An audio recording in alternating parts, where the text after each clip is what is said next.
Hello and welcome to another episode of MEDIMAGZA, the podcast. I'm your host, Clive Maestri. Today, we're honored to sit down with Dr. Tracy Mmako, neurologist, speaker, philanthropist, and passionate advocate for inclusion. As a finalist for the African Health Excellence Awards Healthcare Professional Charity Driver of the Year, Dr. Mmako's work stands as a testament to the transformative power of health, hope, and humanity. Welcome, Dr. Mmako, to the show.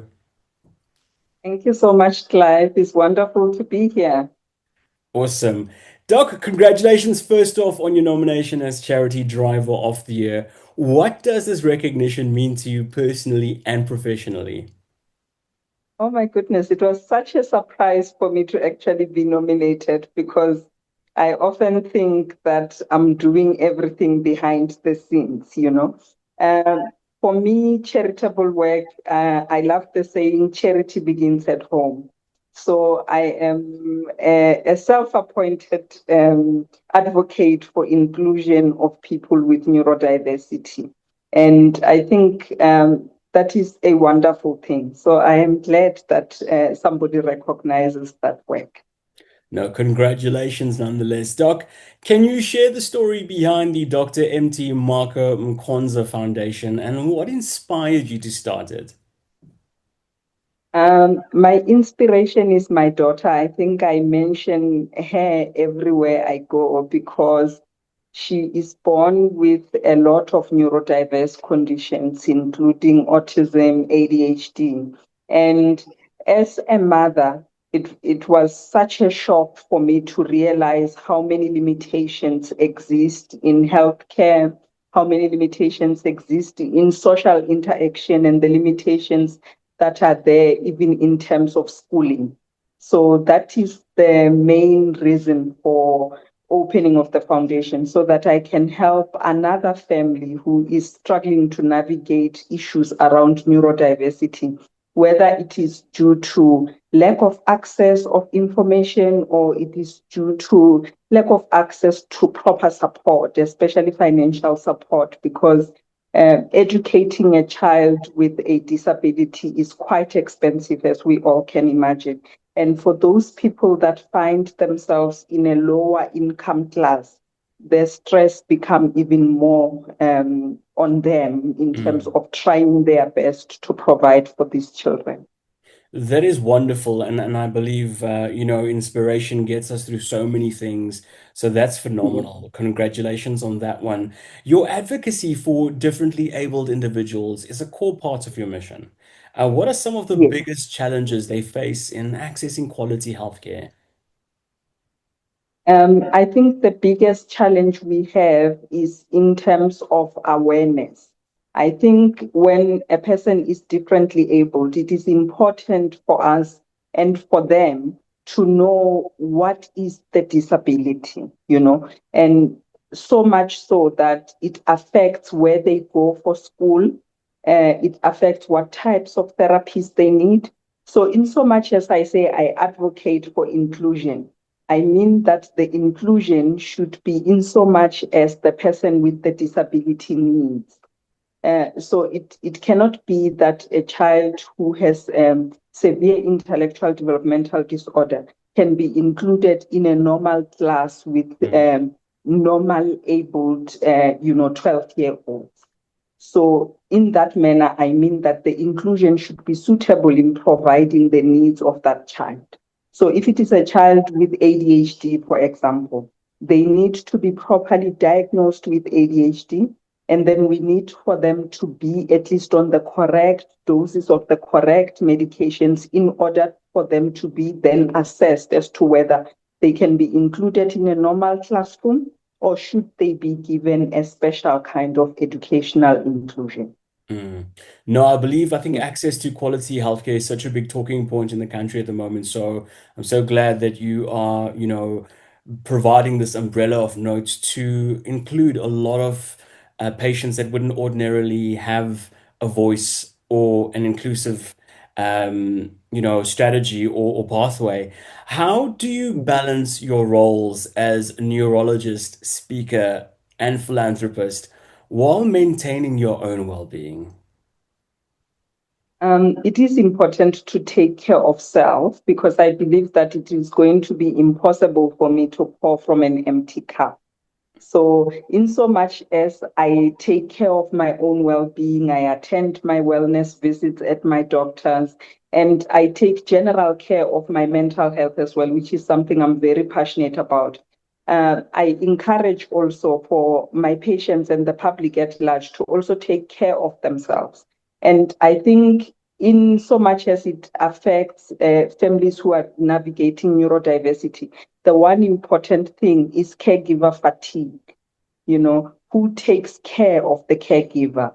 So that is also another realm of healthcare that I am also passionate about to say, who has ever asked that mom who is taking care every day of their disabled child whether they are okay or not? Because we often tend to catch the caregiver very late after they have struggled in silence for so long. So it is important for all of us to take care of ourselves and to take care of each other.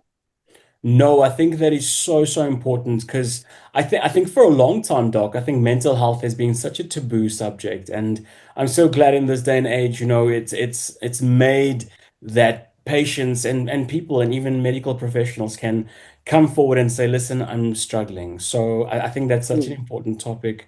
What has been one of the most impactful moments or success stories from your charity work so far? What gives me more joy is seeing that patient who I met as a patient actually doing so great. I will share on my social media platforms. There's a very close friend of mine who has a child who is on the spectrum. And as I was coaching her through her journey, I encouraged her to focus on on the talents of her child and not focus too much on the limitations. Of course, we do want them to get therapy for all the limitations that they have, and where we need medication, they should also be offered the opportunity to get the medication very easily accessible to them. But through that journey with that friend of mine, we've discovered that her son is very good at drawing. He drew me the two most beautiful animals, and they sent me pictures of those after he finished drawing. That gives me the absolute joy. I think this is the reason why I do this work, to see the person actually thrive in what they are good at instead of us focusing on what they can't do. That is so important and also so heartwarming that you mentioned Yeah. that personal story. So thank you for that one. You often speak about inclusion and empowerment. What practical Yeah. steps can the healthcare sector take to become more inclusive for all patients? I think the healthcare system is supposed to give as much healthcare education to communities as we possibly can, because the more aware we are, the less the stigma would be associated with some of these conditions. I think sometimes, many a time, patients do not come forward for help because they are afraid of being judged, being seen as different, being labeled with all sorts of derogatory terms. So the more we make our people aware of these conditions and that they are not a taboo anymore, I think we would have done well, because then we will have higher rates of diagnosis, higher rates of treatment, and higher rates of inclusion.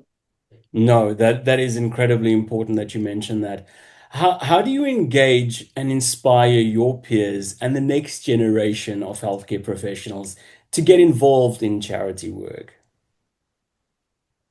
Not necessarily involving them in charity work. I think in charity work, people get inspired by stories that touch them. So the Mm. more I can tell my story and I can tell the stories of the people that I come in contact with, the more inspired people feel. But in terms of healthcare, I inspire or even teach other healthcare professionals to not be afraid of neurological conditions, to not be afraid of neurodiversity, because it is not going to be possible for me alone to see every neurodiverse person and be able to give them the help.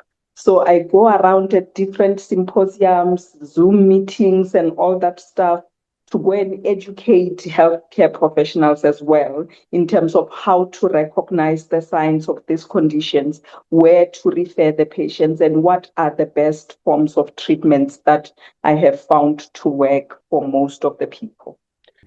Looking ahead, what are your hopes and goals for the future of your foundation and your advocacy work?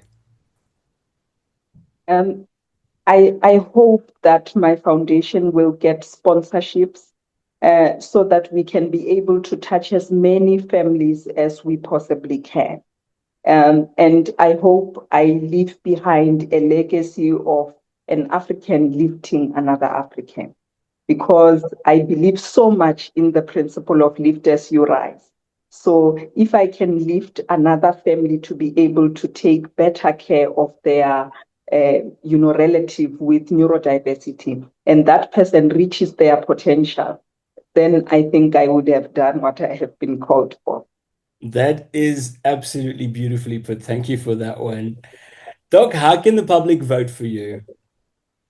The public is welcome to vote for me via SMS. They can SMS AHEA 018234855. Thank you, Dr. Mmako, for sharing your journey and insights with us. Your dedication to empowering others and, advancing health equity is truly inspiring. We wish you all the best for the African Health Excellence Awards and look forward to seeing, the continued impact of your work driving change one life at a time. Thank you so much for chatting to MEDIMAG ZA, the podcast today.